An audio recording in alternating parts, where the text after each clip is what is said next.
So, good morning, everyone. I am Dr. Mohammad Danish, Assistant Consultant Radiology. Today's General Club presentation will be from our department. Let's move on. So, you guys are seeing the changing screen, right? बिल्कुल. Yeah. Okay. So, the title of today's article that we chose for presentation is titled as Time Course of Lung Changes at Chest CT During Recovery from Coronavirus Disease 2019.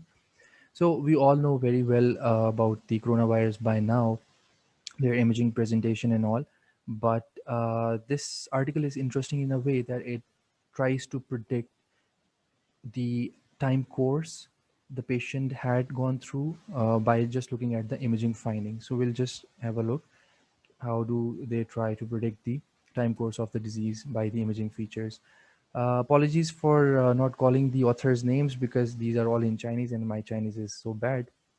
So the names are in front of you and they are being properly acknowledged for this article. Let's move forward. So this article was taken from the Journal of Radiological Society of North America, RSNA, which is one of the top-notch journals of the radiology. And the article was published in February 13, 2020. However, it is still among the top 7 articles which have been read most so far. So, I mean, this is big thing. Let's move on. A little bit about the background. The We all know about the coronavirus disease by now.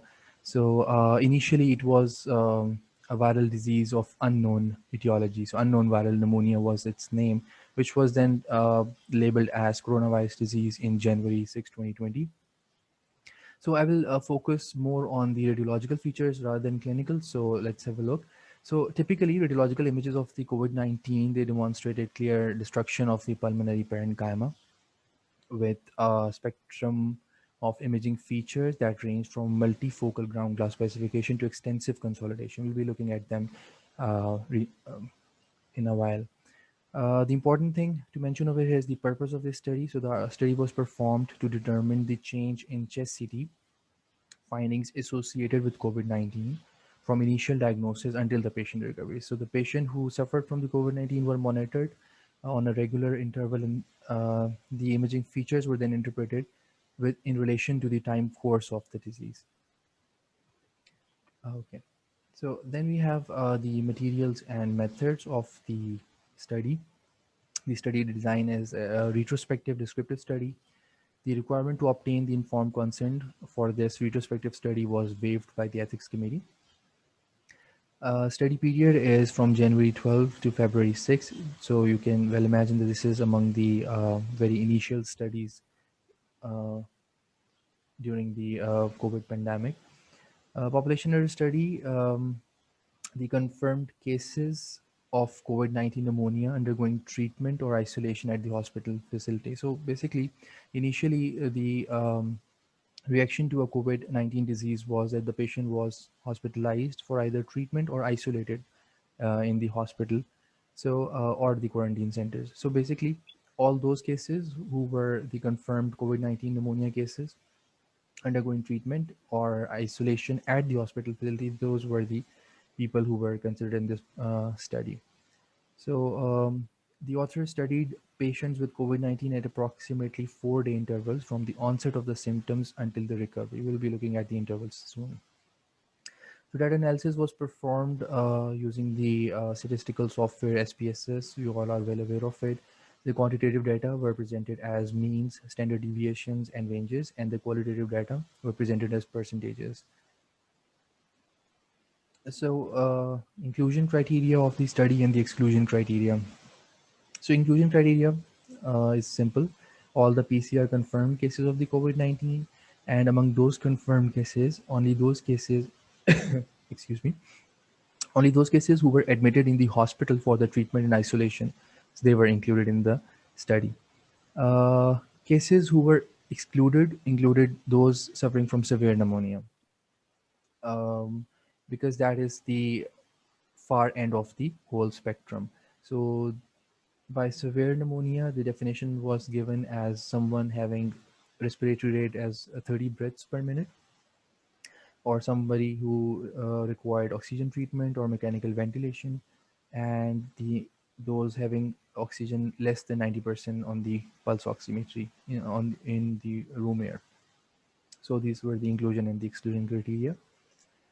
To start with the basic things, I would like to just recall about the imaging features that we usually see on a CT about a person who is suffering from COVID-19 pneumonia. So on the top left corner, you see a classical peripherally located subpleural um, area of ground glass opacification, so which is very typical of COVID pneumonia. In the next diagram, which is labeled as B, the ground glass specification now also demonstrates lobular septal thickening. So we have these bright areas, the bright strands within it, and these are the septal thickenings. So this is another spectrum or another imaging feature of COVID pneumonia. And then the far right, we have a dense consolidative area. So that's a dense consolidation again, which is peripherally located, subpleural location. And so this is the spectrum of the imaging features you might see on an HRCT of a COVID-19 patient. So this was just a recall so that we may understand how the clinical course and the imaging features might overlap and predict the time duration. Next to this, we have pattern of distribution. So that is also a well-known phenomena. Predominantly, these lesions are seen in the subpleural location, in the peripheral location, and then in some patients, it might be seen in the central distribution as well. And then you have the third one where you have diffuse distribution, where you have central as well as peripheral distribution. So basically, all three can be there, but the commonest one or the more typical one is the one with the peripheral consolidations or ground glass specifications. Okay, scoring system for evaluation. It was initially recommended by the Fleshner Society of Thoracic Radiology that you can score a COVID-19 patient on the basis of lobar distribution. So basically, the scoring system this article entails is based on the lobar distribution. So we have five lobes, three on the right and two on the left. So the scoring initially given was on the basis of the lobar involvement. So zero indicating no involvement, one is less than 5%, two is up to 25%, three is 25 to 50%, and then four is more than 50%. So basically nowadays the scoring system that we perform is basically based on the bronchopulmonary segments, which is later on more recommended and is ideally a better way of evaluating the disease severity. But the article used the lobar system of scoring, which is in front of you. So the total score was from 0 to 25. So five lobes, the most severe will have five score, and the the one which have no features of COVID will have zero. So, the image analysis was performed by three radiologists having experienced more than 2 decades in the respective field. So there was less chances of a observational bias in this. Let's talk about results now. Um, so a total of 21 patients were included in the study, out of which six were men and 15 were women. The mean patient age was 40 years plus minus 9 years. The most prevalent symptoms with which the patient presented initially were fever and cough, and four patients initially had no chest abnormalities on the baseline evaluation. However, they did develop the features. Later on, we'll be seeing that in a graphical pattern in a while. So as we just discussed, the CT findings of the COVID-19 were ground glass opacities, the crazy paving pattern that we just talked about, and the consolidation predominantly in the subpleural locations in the lower lobes. Now, in most patients, the number and severity of the lesions seen at the chest CT increased in the first 10 days, peaking at approximately 10 days. Subsequently, there was a short plateau phase and a gradual decrease in abnormality. So this pattern is well known by all of us, and also it was depicted by the results of the this study that the peak of a CT score is achieved by 10th day. of the disease, and then it starts to decline and gets better. So let's just sum up all what we just had discussed so far in this graphical pattern.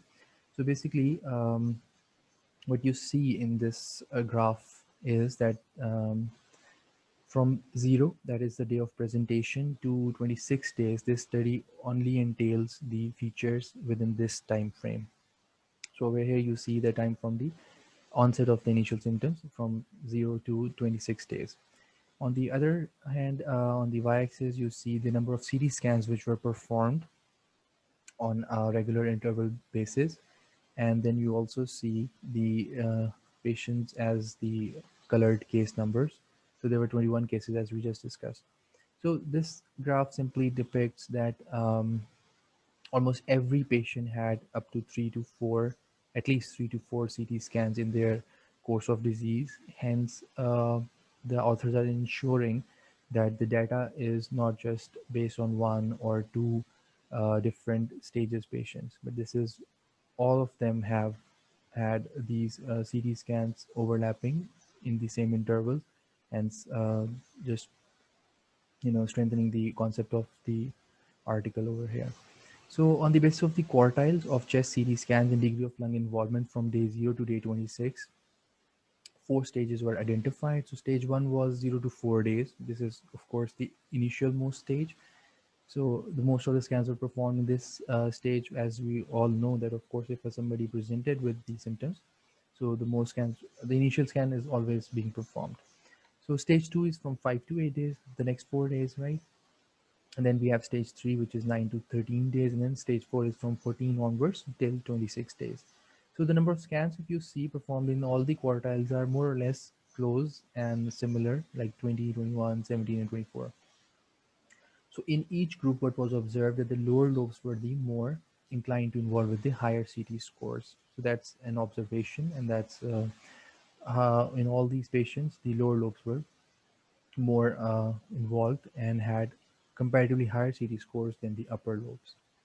The other graph on the right side shows what we just discussed, that there is now this time the total CD score is taken on the y-axis, which basically will is an indirect measure of the severity of the disease. And on the other hand, we have time frame again from the onset of the initial symptoms. So what we are seeing over here is that with the passage of time, the CD score is definitely increasing because the disease is evolving. And then in all or most of the patients, if you see, the top or the peak is attained at the interval of 10 to 15 almost. So basically 10th day to 15th day, that's the interval where the disease reaches its peak and then it starts to decline. So these both graphs depicts the concept of severity with the time. So we know that the disease will be most severe at day 10 and then it will decline. So evolution of COVID-19 changes on CT. This is basically what this article revolves around. So in stage 1, as we just discussed, an early stage 0 to 4 days. So after the onset of the initial symptoms, the ground glass opacification was the main radiological demonstration and was distributed subplurally in the lower lobes unilaterally or bilaterally. So basically, in a stage 1, that is the initial 4 days, the predominant abnormality that you see is typically just the ground glass opacification. Then you have the stage 2, where it is termed as progressive stage from day 5 to day 8. After the onset of the initial symptoms, the infection rapidly aggravated and extended to a bilateral multi-lobe distribution. So basically from um, unilobar distribution, unilateral or bilateral, now the disease is getting multifocal, multilobar. Okay, so the disease extends to bilateral multilobar distribution with diffuse ground glass specification, and now comes the crazy paving pattern. So what was not seen in the stage 1 initially, that crazy paving pattern was very least seen, but now in stage 2 you see either the diffuse ground glass specifications, you see either crazy paving, and you can also see the consolidation in stage 2. Okay, then you have stage 3, which is now the peak stage from the day 9 to day 13. This is the peak stage after the onset of initial symptoms. So the involved area of the lungs slowly increased to peak involvement, and dense consolidation became more prevalent. So in this phase, the ground glass specifications which were seen initially have now become fully outblown consolidations.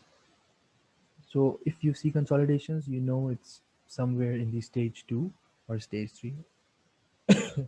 Excuse me. So findings included diffuse ground glass specification, crazy paving pattern, consolidation, and some residual parenchymal bands. And then you have the stage 4, that is the absorption stage, or day 14 onwards. So infection was controlled and the consolidation was gradually absorbed. However, in this process, extensive ground glass specification could be observed as a demonstration of consolidation absorption. We'll have a bar chart, and we'll talk about this again. So noticeably, the grazy paving pattern was no longer observed in this stage. So you see, now the crazy paving pattern is not seen in stage 4. So if the crazy paving pattern is not seen, so that might predict that this is one of the final stages now. Uh, as a result of recovery, the crazy paving pattern is not seen. On the basis of the total CT score, the absorption stage extended beyond 26 days from the onset of initial symptoms. So we just have a look at these diagrams on the right.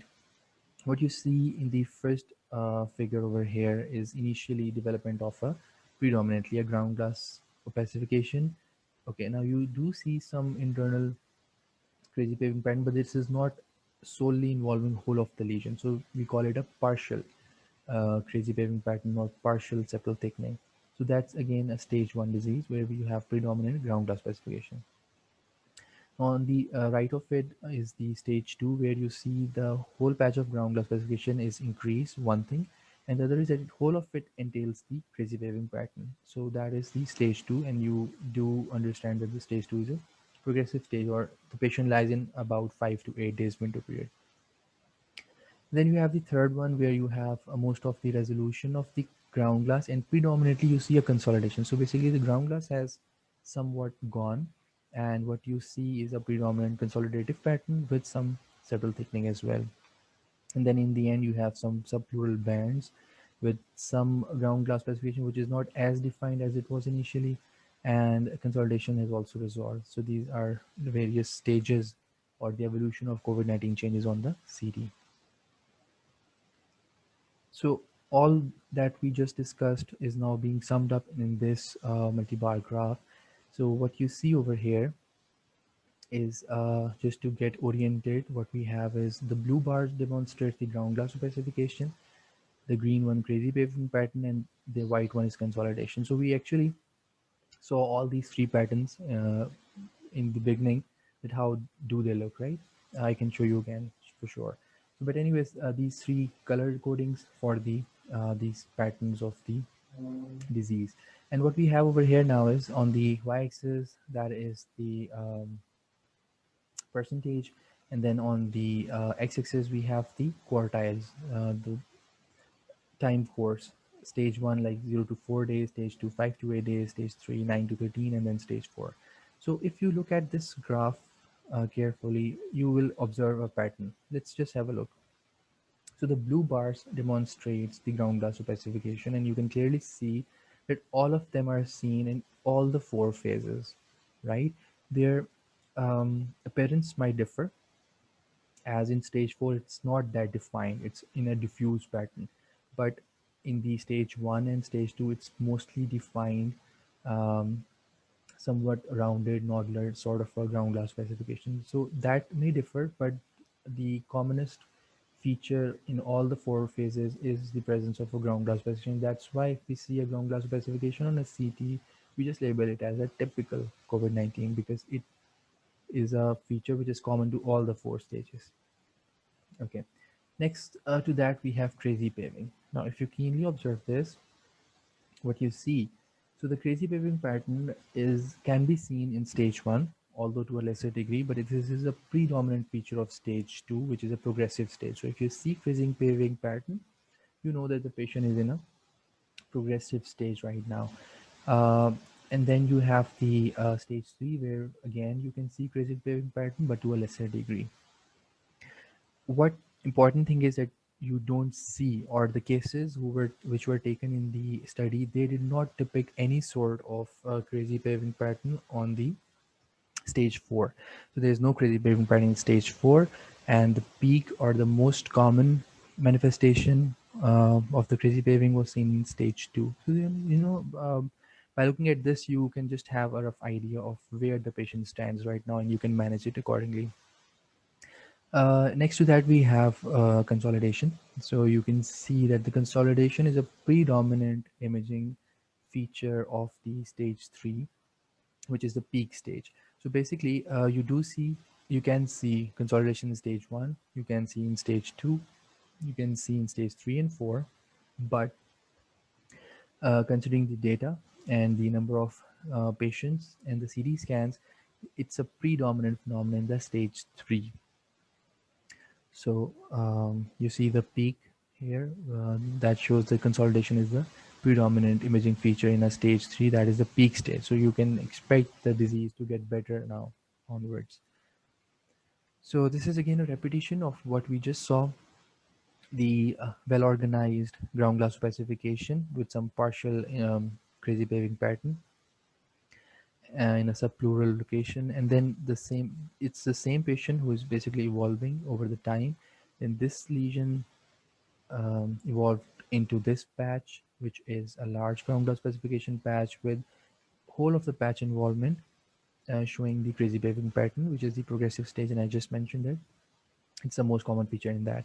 And then in the stage 3, again, there is consolidation, and the ground glass specification is relatively less, and the septal thickening and subpleural bands are seen over here. And then in the stage 4, which is the recovery phase, predominantly you see subpleural reticulations or bands, and the ground glass, a little bit of it, and then the no consolidations at all. Okay. Um, so this was the whole study, which was basically performed to predict the clinical stage of a patient by looking at the imaging findings. Every study has limitations. This study had its own limitations. It included the retrospective nature of the analysis, of course, um, lack of comparison with the severe COVID-19 group, because all these patients were in a mild to moderate zone, and so the one who presented with severe cannot be equalized with these patients, and there should be some comparison group with them. So most of the patients with the severe pneumonia and ARDS um, are still hospitalized, and they are excluded from the study. Na? So therefore, the analysis was limited to the patients with the mild COVID only. So why were they excluded? Because the window period chosen for the study was from 0 to 26 days. And usually the patients with ARDS and severe pneumonia have a longer clinical course, and they got excluded from the study. So just to sum up a bit, in patients recovering from the COVID-19 disease, there are 4 stages of evolution on chest CT scans. Uh, from the onset of the symptoms. Early stage is 0 to 4 days, then you have progressive stage for 5 to 8 days, and then peak stage 9 to 13 days, and then absorption stage, which is 14 days. So basically a 2-week course. So key results were that in the patient who recovered from the coronavirus disease, initial lung findings on chest CT scans were small subpleural ground glass opacities that grew larger with crazy waving pattern and consolidation that we just saw. Lung involvement increased to consolidation up to 2 weeks after the symptom onset, and after 2 weeks, the lesions were gradually absorbed, leaving extensive ground glass specification and subpleural parenchymal bands. These were the references of the study, and that's all from my side. And now we are all open for questioning and discussion.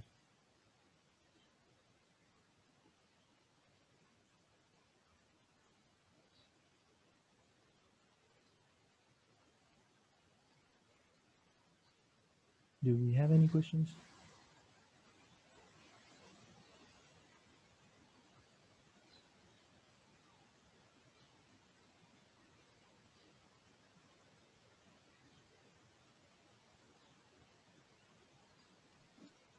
Hi, good morning. This is Dr. Rahman. Excellent presentation. I had a question in terms of like the correlation. What if somebody is COVID negative? Mhm. And in terms of like the CT findings, do we go with the CT findings, or we have to have a PCR positive to make that diagnosis? I'm sorry, Dr. Yasser, come again. You said that if a patient is PCR negative, do we have to get a CT? Is that correct? Right, and has the symptoms. Yeah. Right, somebody has the symptoms of COVID, but the PCR is persistently negative. Mm-hmm. So, how confident are you with just the CT findings that to label someone that this is COVID? Yeah. So as I mentioned, the spectrum, right?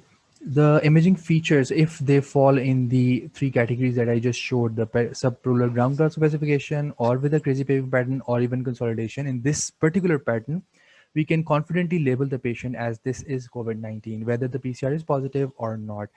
PCR has its own issues, like the sampling might not be done correctly, or maybe some variant of the virus that is not coming up on the PCR.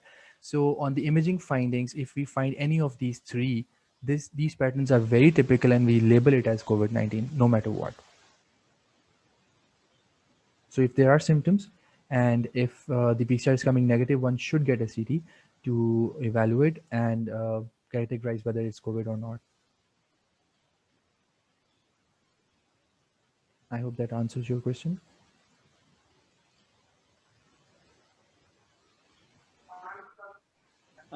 Thank you so much, Dr. Danish. This is Dr. Iqbal, Dr. Mhm. Mubin. And I think this was very helpful in understanding the changes happening at the CT level. And I would love to see the correlation with actual pathology. Mhm. Um, and if you go back, I don't think Dr. Shagol is listening to all this, Mhm. but if I would like to see how these changes Mhm. are different from any other pneumonia, Mhm. especially in terms of resolution, because I am the kind of person who would like to see that the pattern, which is crazy paving, is coming because of interlobular septal thickening, Mhm. and subsequent diffusion or resolution is also going to happen through lymphatic channels. So that pattern is going to be pretty consistent if we look at different resolution of pneumonias. But I Mhm. think evidence has to be seen. So that is one thing. So the question is that how does this differ from any other local pneumonia? And secondly, answering to Dr. Yasir's question, yes, Yasir, we call it clinical COVID. If the clinical suspicion for having COVID is high based on clinical findings, X-ray, or even CT, we generally go ahead and treat them the same way as an actual COVID. That requires discussion with the patient and patient's family, unfortunately, because at times, remdesivir has been portrayed in a very negative way at times, and people think that giving remdesivir can have issues. So we sit down, we discuss with the patients and families, and then we decide to treat them even with negative PCR. So that happens. PCR is about only 30%. It has 30% false negativity. Dr. Naveen, so basically, how this is different from other pneumonias is a very important question.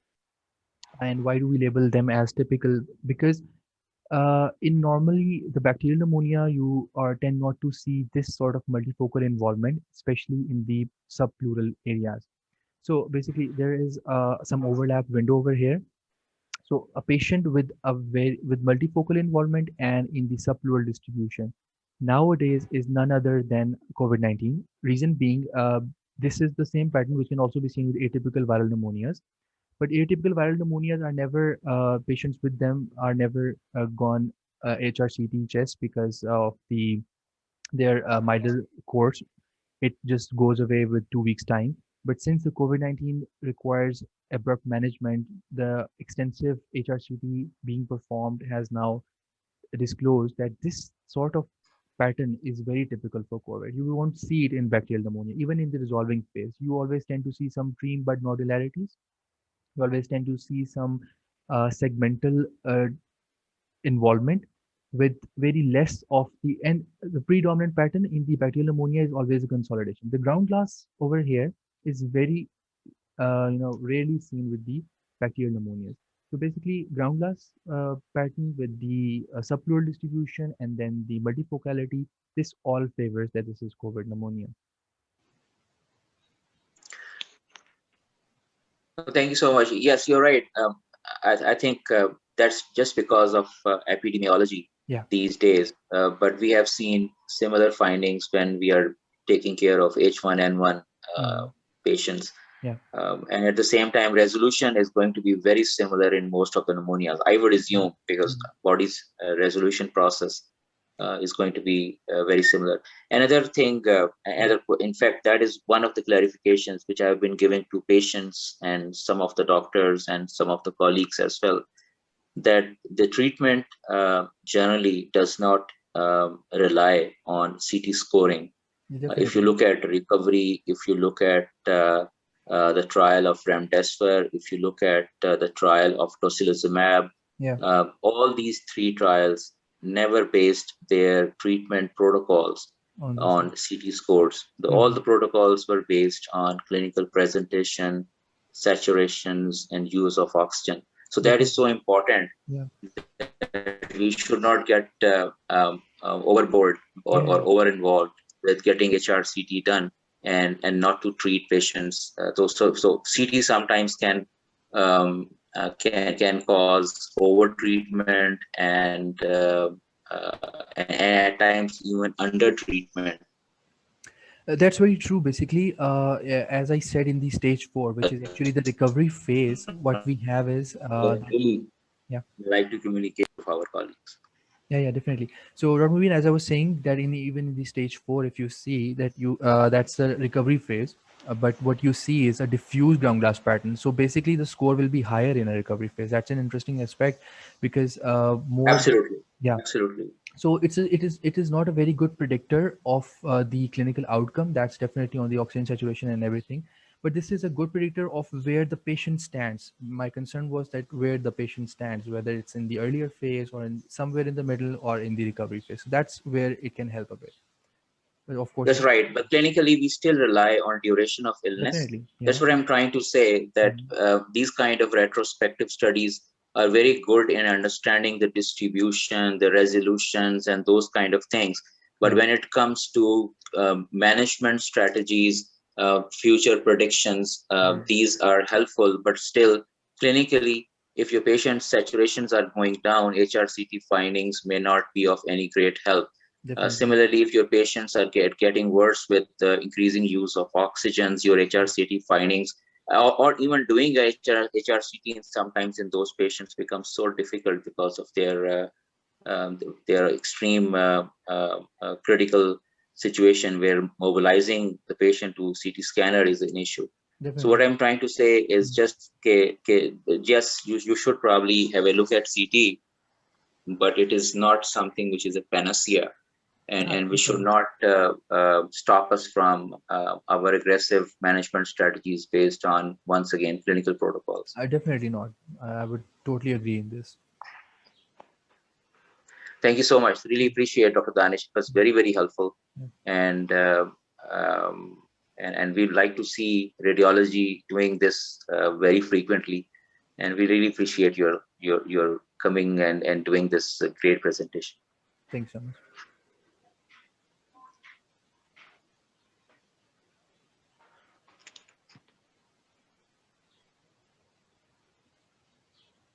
So I think that's all for today. Thank you everybody for joining in. Allah Hafiz.